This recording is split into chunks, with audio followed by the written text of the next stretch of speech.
foi no estádio de futebol. Não é piada não, tá? Então assim, é mais ou menos isso, entendeu? Então assim, feito isso, eu vou fazer algumas perguntas aqui para mais. Já falei aqui do CVM, da questão dos Estados Unidos, da correlação com lá, especialmente no futuro. As assembleias, isso que eu acabei de falar, mas queria ver se você falava sobre isso. Lá nos Estados Unidos, o próprio administrador, ele representa e vota pelas pessoas, isso ajuda muito, né? Aqui no Brasil, na lei, já ficou definido, né, Maia, que o administrador tem que ser profissional, né? Não pode ser um condômino, um síndico normal, né? Porque eu até vi algumas indústrias de síndico, o cara tentando fazer isso em alguns empreendimentos de multipropriedade. Então, o abandono, né, e inadimplência, né, como é que tá? Porque é o seguinte, eu vi empreendimentos que tiveram poucos foram entregues, mas teve um que estava com 50% de inadimplência. E aí, quem paga a conta?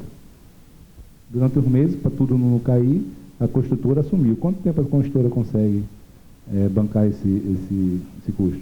Em outros empreendimentos mais bem organizados, né, com uma obra que não atrasou muito, etc. e tal, com boa experiência do cliente, serviço, a inadimplência é bem menor. Mas, em algum momento, essa inadimplência escala, né, e como é que vai ser feito isso? Aí, Maia, você tem experiência também como operadora, né? A previsibilidade, né, a rede hoteleira precisa ter uma previsibilidade para botar no pool para vender, ela tem que saber o que vender daqui a 6 meses, né? A questão do pool paralelo é um problema seríssimo, né? O cara está ali e começa a estar no Airbnb. Eu estive conversando com algumas pessoas e todos estão com esse problema de pool paralelo muito forte. Aí eu estou lá no meu apartamento, viu, Maia? Queria que você me dissesse como é que isso tem sido enfrentado também, não é tão jurídico, mas eu tenho aquela semana, é a do Réveillon, naquela semana do meu Réveillon, sei lá, quebrou o ar-condicionado, deu um vazamento, eu não posso usar a minha semana, né? Como é que faz de hotel estar lotado, né? O empreendimento está lotado. E, finalmente, Maia, como é que a lei de distrato se aplica 100% a esse tipo de empreendimento ou tem alguma particularidade? Questões super importantes, e cada uma dessa questão daria praticamente um evento, né? Mas o Felipe falou uma coisa muito importante, a multipropriedade ela não pode ser encarada meramente como uma incorporação simples, né? Que você entrega e é o livre-se, ela é muito casada com a gestão, eu diria que a gestão é quase responsável aí por 50% do sucesso do negócio. Tem que ser uma gestão muito mais comprometida do que meramente uma gestão condominial, porque você está lidando com um contingente de pessoas muito maior. É bem como o Felipe falou, que você tem que agradar muito mais, porque ele fica menos tempo no teu empreendimento, e você está lidando com um condômino que toda semana é novo. Então você tem que, né, se renovar toda semana, porque aquele cara vem com uma expectativa que ele está esperando 6 meses para usar o imóvel dele. Então, eu sempre falo que a gestora de multipropriedade, ela não pode ser uma gestora condominial padrão. Ela tem que ser uma gestora com esse olhar diferenciado do multiproprietário como um cara que tem que realmente se fidelizar ao imóvel dele de uma forma diferente. Eu vou só acrescentar uma coisa a mais, viu, Felipe? Porque uma coisa, você elencou muito bem aí os maiores pontos de atenção, mas eu vou elencar mais um. Calendário.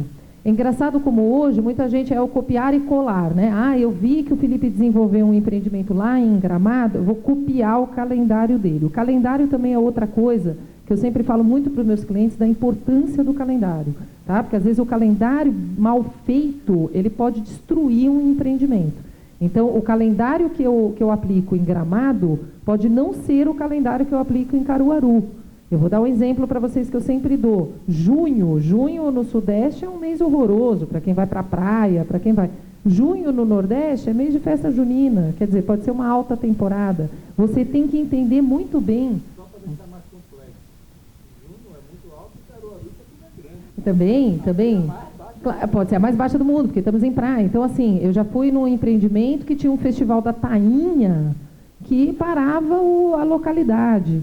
Então, assim, o calendário, ele tem que ser muito, você tem que estudar muito o teu empreendimento, você tem que estudar aonde que está o público consumidor desse empreendimento, qual que é o calendário mais apropriado, não pega calendário do vizinho, achando que ele vai ser aplicável, entender aonde que está a pegada daquele empreendimento, e aí eu vou falar um pouquinho da experiência dos Estados Unidos, que a gente tem feito, de unir as experiências da multipropriedade com o mercado de experience, que tem dado realmente muito certo. Então, eu acho que realmente esses pontos de atenção que o Felipe trouxe são muito válidos. Tem que ser um empreendedor, não basta ser apenas um incorporador, ele tem que ser um desenvolvedor. Essa ideia ela é um pouco mais ampla. Felipe mencionou a questão da CVM, e a CVM, o que acontece? Ela não proibiu, eu vou só resumir, tá? Para quem conhece a temática, para quem não conhece, ela não proibiu a pessoa que quer adquirir esse período e ela quer alugar, porque o aluguel ele é um direito atávico da multipropriedade, ele é uma decorrência do meu direito de propriedade. O que a CVM não quer é que você adquira essa fração de propriedade já visando um rendimento. Então, eu estou entrando nesse empreendimento porque eu quero que aquela bandeira hoteleira me performe X, porque é isso que está me sendo vendido. Aonde que começou essa modinha? Essa modinha começou sempre pelos bad players. Eu sempre falo, o negócio da multipropriedade ele é fantástico. Está aí os anos que eles existem, os países que ele dá certo, os anos que ele existe no próprio Brasil, mas são sempre os bad players que trazem as problemáticas que, né, maculam um pouco o segmento. Então, são os maus jogadores, os bad players, são os maus jogadores que sempre acabam colocando os bons jogadores para baixo. Então, o que acontece? Quando se começou a forçar a venda, falando, vem para cá, porque a bandeira XYZ vai te garantir rentabilidade de 4% ao ano. Aí você está comprando não movido pelo seu interesse de ser proprietário, pelo seu interesse de usar, ou até mesmo locar quando você não for utilizar essa propriedade. Mas você está comprando porque você está visando aquele rendimento. É isso o que a CVM proibiu. Então, a CVM proibiu não, né? Ela encarou como um investimento coletivo e se você estiver vendendo dessa forma, você pode ter que seguir toda a regulamentação de oferta de investimento coletivo, tá? Então, não é que eu não possa alugar a minha semana. O que não pode são aquelas coisas, pool obrigatório, então eu comprei 4 semanas, 2 necessariamente tem que aderir ao pool de locação, isso não pode, tá? Porque aí realmente você está forçando o cara a ser um investidor, tá? A CVM não quer a venda para o investidor. Claro. Pessoal, eu tenho falado muito com o pessoal que já está com o empreendimento pronto, né? O maior problema que eles estão tendo hoje foram as promessas dos corretores para investimento que agora está sendo cobrado, né? Então, isso é um problema muito sério mesmo e tem que ter todo o cuidado do mundo. Você tem ideia do que a gente faz hoje? A gente bota um advogado, né? E faz um termo de verificação e a pessoa não só assina o contrato lá dizendo, ele bota lá, isso não foi prometido retorno de investimento, né? Filma muitas vezes e grava, tá? Então são algumas dessas, só para vocês terem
cara que está inadimplindo? Por que esse cara não está indo? Cadê o cara que está trocando, que está pedindo muita troca da semana? Se ele está pedindo muita troca da semana, é porque às vezes aquela semana que ele adquiriu não está mais atendendo a realidade dele. Isso é muito normal quando o cara compra com o filho pequenininho, aí o filho cresceu, ele fala, hoje, em janeiro na praia, não é interessante para mim, porque eu comprei porque era período de férias escolares.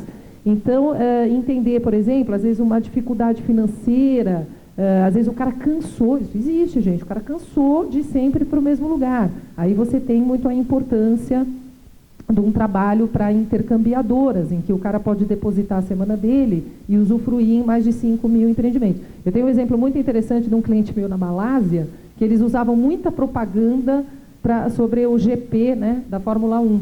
Para gente que nunca tinha pedido reserva no período de Fórmula 1, ou seja, o cara, ele fugia daquele período e o empreendimento gastando dinheiro para fazer uma propaganda para ele de uma coisa que ele não queria. Então, eu acho que respondendo essas duas questões, como evitar o abandono, a venda espúria, a própria renúncia que a gente estava conversando, é fazer um trabalho muito importante de prevenção. Você tem que conhecer essa carteira de multiproprietários, ainda que seja 5 mil cotas e tal, mas tentar conhecer o máximo possível. E aí tem tecnologia aí para tudo, tem programas nos Estados Unidos, hoje você tem Zap Zap, você tem CRM, você tem pesquisas online, quer dizer, é muito diferente hoje do que quando meu pai trouxe, né, o primeiro empreendimento para cá, que era tudo no papel. Então, hoje você tem uma tecnologia que te permite fazer isso. Hoje, a minha carteira no nosso empreendimento, eu sei até que joelho que o cara tem artrose. Como que a gente consegue fazer isso? Criando um relacionamento constante, preventivo e que possa fomentar ações. Então, eu estou vendo que esse cara aqui ele está se desapegando do empreendimento. Vamos fazer o seguinte, vamos tentar dar um destino a essa propriedade.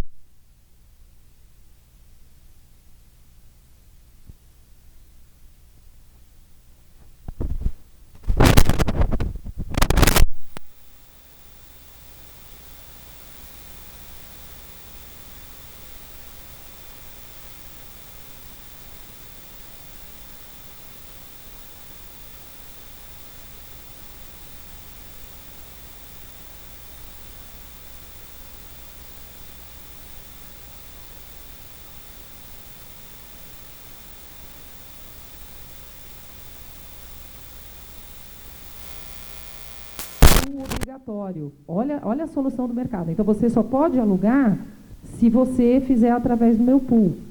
Eu, a meu humilde ver, entendo que isso é ilegal, porque, veja, primeiro que pool não é locação, é participação sobre rendimento. E segundo, que eu não sou obrigado a alugar através da imobiliária XYZ ou através de um pool hoteleiro, tá? Mas, ao mesmo tempo, o cara também te dava um olé. O cara falava, tá bom, eu sou obrigado a alugar através do seu pool, tá bom, mas eu posso trazer um convidado, não posso? O cara ia no alugue temporada e alugava lá e eu dizia que o Nivaldo era meu primo. Ah, não, mas é meu primo, olha, somos até parecidos fisicamente, ele está chegando aqui e o cara era um locatário. Você entendeu? Então, assim, o multiproprietário ele vai te dar um olé. Então, você tem formas que hoje, inclusive nos Estados Unidos, já estão se tornando mais fortes, de debelar um pouco, lógico, você nunca vai conseguir, porque a criatividade humana para fazer sacanagem é muito grande, né? Mas, assim, de você fazer, por exemplo, tabelas referenciadas de locação. Você faz tabelas referenciadas que são aprovadas em assembleia e você força que o depósito desse aluguel seja feito numa conta da administradora. Esse depósito, inclusive, serve como uma caução caso o seu locatário provoque algum dano, né, ou faça alguma coisa no empreendimento que precise ser ressarcida. Então, isso é uma maneira de você... As tabelas referenciadas de locação, elas são perfeitas? Não, elas não são. Mas elas são uma forma de debelar um pouco esse fenômeno de a rede hoteleira, para se manter, ela tem que colocar aquele valor X de diária e eu, sacaninha, vou no Airbnb e lasco todo mundo colocando a 1/10 desse preço. Tá? São formas que você tem. Mas, gente, olha a importância disso tudo estar previsto na estruturação inicial, hein? Por isso que eu falo, a convenção de condomínio de uma multipropriedade, ela exige muita experiência prática no business. Porque você tem que prever ali naquele instrumento constitutivo coisas que vão acontecer daqui a 10 anos. Então, não dá para você falar, eu vou pegar a cópia lá de Gramado e fazer. Porque, às vezes, nem o de Gramado está prevendo uma coisa que é importante de você prever nesse momento. Tá? E, por fim, você falou até das assembleias, né? As assembleias, assim, existem hoje esses meios eletrônicos, né? A gente tem fomentado um pouco mais a participação remota, tá? Seja através de uma votação por programa, seja através até mesmo de uma participação online. Você tem a eleição de representante, isso também é uma maneira interessante, você força que aquela unidade ali tenha um representante, e somente esse representante vai falar pelaquela casa. Qual que é o problema prático? Isso dá certo quando você já tem uma certa maturidade no empreendimento. Quando você não tem, eu não faço nem ideia que é você, como é que eu estou te dando esse poder de você me representar? Por isso que acaba indo muito para o poder mandato do administrador. Tá? O administrador é o cara que está mais comprometido, né, com o empreendimento, obviamente ele vai conduzir o empreendimento de uma maneira mais interessante. Mas eu sou uma entusiasta da participação real do multiproprietário, por isso que eu acho que a tecnologia hoje está aí para permitir que esses multiproprietários possam participar, ainda que seja de uma maneira remota. E, por fim, eu queria até mostrar aqui, eu não sei se pode, se tem menores na sala, alguma coisa assim, de mostrar, até responder a pergunta de Felipe, um fenômeno que já acontece fora do Brasil, o Brasil ainda não, tá, porque está muito embrionário, que é a indústria, é a união de duas indústrias muito importantes, que é a indústria da multipropriedade com a indústria da experiência, a indústria do experience, né, do entertainment. O que a gente quer dizer com isso? Em mercados mais maduros, como Estados Unidos, França, Canadá, em que a multipropriedade ela já esgotou, vamos dizer assim, o veio 100% turístico, ele começou a achar um outro veio que fomentou bastante a multipropriedade, que é conjugar essa compra dessa propriedade com algum tipo de experiência. Então, não necessariamente eu compro aquela propriedade porque eu quero estar em Maceió, na frente do mar, com a minha família padrãozinha, papai, mamãe e 2 filhinhos. Às vezes eu posso querer estar ali por uma experiência diferente. Então, por exemplo, eu posso estar ali por uma experiência de saúde, tá? Por uma experiência, um spa, alguma coisa que me traga um benefício de saúde. Eu posso estar ali para vivenciar alguma experiência lúdica. Eu posso estar ali para vivenciar alguma coisa que diga mais a ver comigo, dentro da minha religião, dentro de um grupo que eu participo. Por isso que eu queria... tem a apresentação aí? O rapaz ficou para... É só mostrar alguns empreendimentos que a gente assinou. Por exemplo, eu estou fazendo um agora, não riam, por favor, estamos fazendo um agora, que é um empreendimento apenas para obesos nos Estados Unidos. Tem que ter um IMC-X, né, maior, pelo menos um membro da família tem que ser um gordo obeso. Por que isso? Esse é um exemplo de um empreendimento de nicho. Ou seja, eu sou um obeso, eu posso não me sentir bem na minha vida cotidiana, mas eu sei que naquele empreendimento eu posso ser um gordo feliz. Então, eu vou fazer gordice, eu vou simplesmente me dar um luxo de ser gordo e curtir. A gente brinca, mas isso é um viés que mostra uma tendência. Ou seja, você pode criar, por exemplo, empreendimentos para pessoas com deficiências físicas, você pode criar empreendimento para obesos, você pode criar empreendimento, por exemplo, só para mulheres, né? A mulher que gosta de viajar sozinha, você pode criar um empreendimento para grupos específicos, como o grupo GLBT, que hoje se sabe que viaja 6 vezes mais do que o heterossexual. Mulheres separadas e viúvas viajam muito mais que mulheres casadas. Esse grupo não está sendo nada abarcado no Brasil. Então, eu acho que o futuro da multipropriedade é tentar, a hora que o veio turístico esgotar, o Brasil tem que seguir a tendência que já está acontecendo lá fora, que é uma tendência de não só fazer um empreendimento turístico, mas fazer um empreendimento que também te diga alguma coisa com a sua religião, com o seu modo de viver, com algum hobby que você tenha. Então, eu vou mostrar aqui rapidamente, eu sei que o nosso tempo já está esgotado, mas só para vocês verem aqui alguns projetos que a gente assinou. Além desse dos obesos, eu até lembrei que você falou do calendário, a gente está fazendo um empreendimento para os mormons poligâmicos. E aí é muito louco, porque você tem que fracionar a vida de uma pessoa que já vive de uma forma fracionada. Então, quando o cara tem 8 mulheres, qual que é o calendário que atende um cara que tem 8 mulheres? Já está vendendo esse?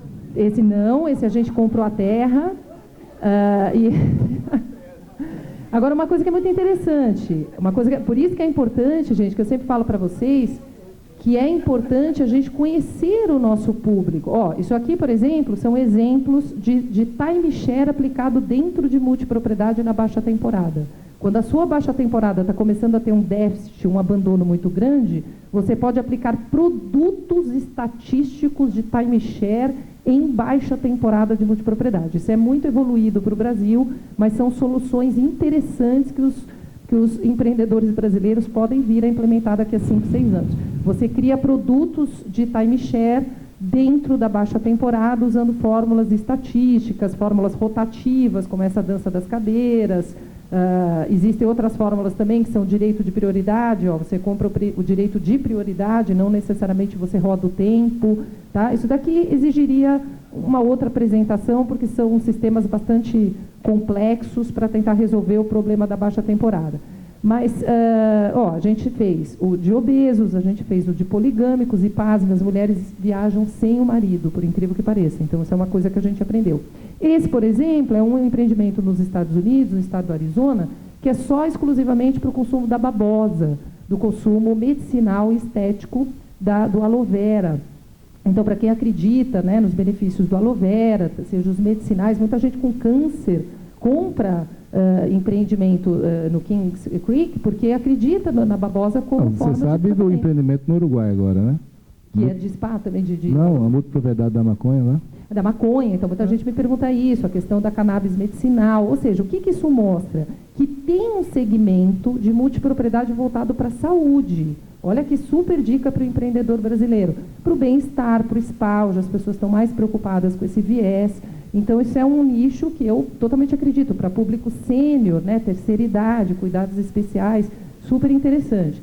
Esse foi o da babosa. Esse é o primeiro empreendimento de multipropriedade de suruba do mundo.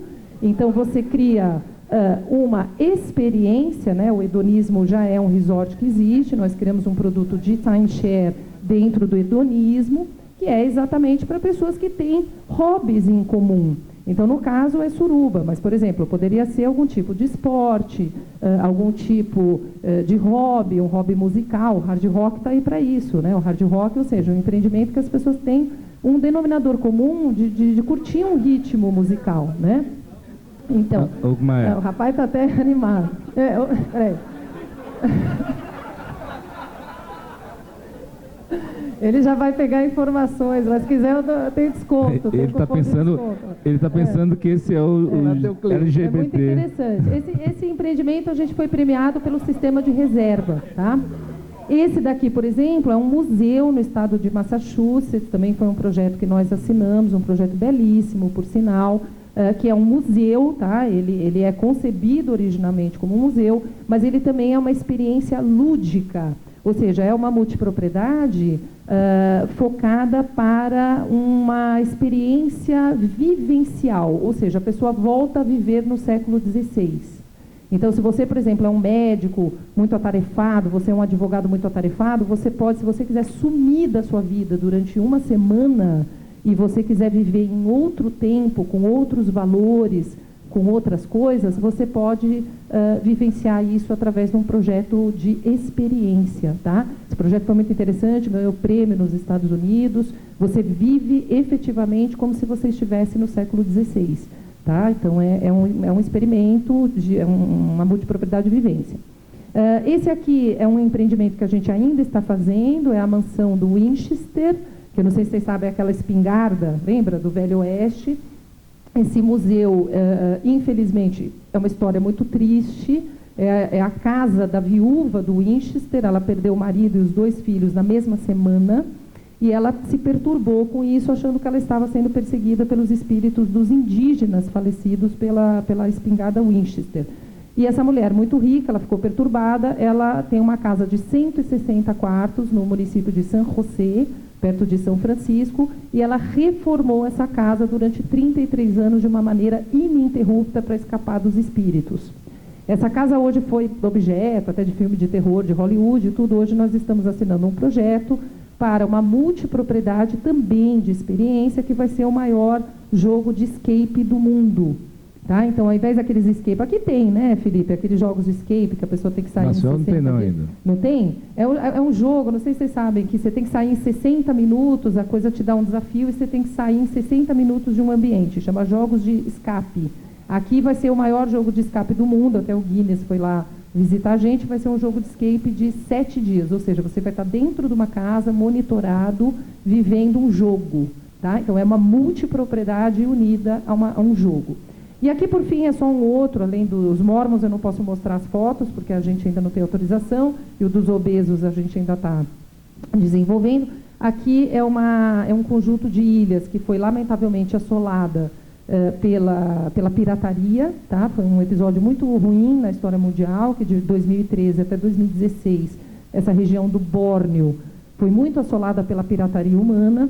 E agora a pirataria foi debelada e a gente tem um dos arquipélagos mais virgens do mundo completamente desocupado.